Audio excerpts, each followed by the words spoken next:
Big news this morning was that City have frozen season ticket prices for next season. That's for a fourth successive year. And we'll start the discussions there with our guest tonight, Forces to Canaries Chairman Neville Townsend. Thanks for coming in, Neville. No Supporters worries. Group were the words I missed out there, but that doesn't really matter, does No it? worries. So the thoughts on the season ticket news and the fact that they've frozen the prices? Yeah, I don't think they really had anywhere to go on that one because in the Lower Barclay they're £499 and 50 pence, and I think the club were very conscious about breaking through that £500 barrier. But with this season, I think if they had to put them up, then there would have been a little bit of an outcry, shall we say. And I think it's certainly fair to say that they were definitely considering putting them up. I think that was a hefty consideration. Yes. Will you be renewing? Fortunately or unfortunately, depends how you look at it. I have a 3-year season ticket, which started this season, so mine's already done. 2 more years of joy to go. Don't worry, Neville. I mean, deep joy. Do you think that renewals will be down? Do you think that people will be sorely tested this year, maybe more than they have been in recent years? Yeah, they've got a deadline, haven't they? The end of January, end of February. I'm not sure. So yeah, mid of February, I think. End of February. So they've got the time-wise is a bit short. I think it will be down. What we got 22,000 season ticket holders. So yes, I think maybe some will vote with their feet. Well, back to the game.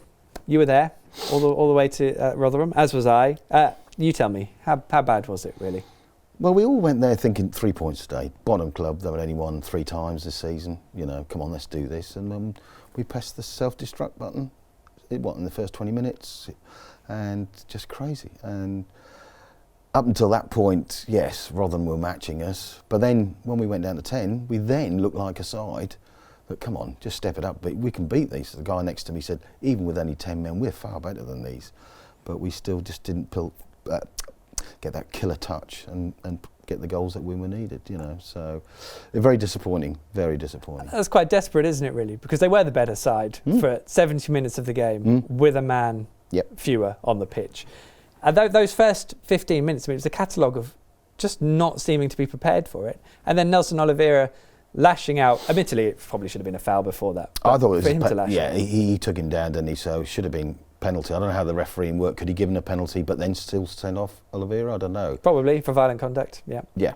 So, but yeah, it's just crazy. Just another, how many red cards is that we've had? It's 4 in the last 6 away games, Neville. And the interesting thing is it's a mixture, isn't it? It seems to be coming from bad defending and lack of composure, and then just this bit of indiscipline as well. Well, and someone asked him about indiscipline. I think it might have been Chris Gorham. It was, yeah, it was. And he said, no, it's not indiscipline. Even if you look at them in isolation, which is one of his favourite words, and 2 were handballs on the line, 1 was the Brady sending off. That could have gone either way. But I still feel that, it's just too many sending offs and it's too few games. Well, if you look at Saturday in isolation, there's still 45 games to go, so we should be all right. Johnny Howson, it's a bit of a blow if he is going to be out for a length of time. Hopefully it's just precautionary, we don't really know, but it seems to be a recurrence of his ankle injury. Yeah, I think he's one of our better players. Some people say, but it's the work he does off the ball and the position he gets into, and I think without Howson we're a poorer team, that's for sure. So Alec Neil is still in charge. Would you have thought anything would have changed off the back of losing to the bottom side like that? You would have thought so, but I think that the mutterings coming out from the board is that they think he's a thoroughly nice chap and that he's the right man for the job, in my view then, so they obviously think the player's the problem then. So, but no, I think he'll be here at least to the end of the season. And you were part, as Forces to Canaries, part of the groups that met with the chief executive last week. How did that go? Because a lot of the noises out after it was positive. Yeah, it was positive. It had been 11 months since we'd had a supporters groups meeting, which I pointed out on Twitter and Facebook. And that was back in February before the West Ham game.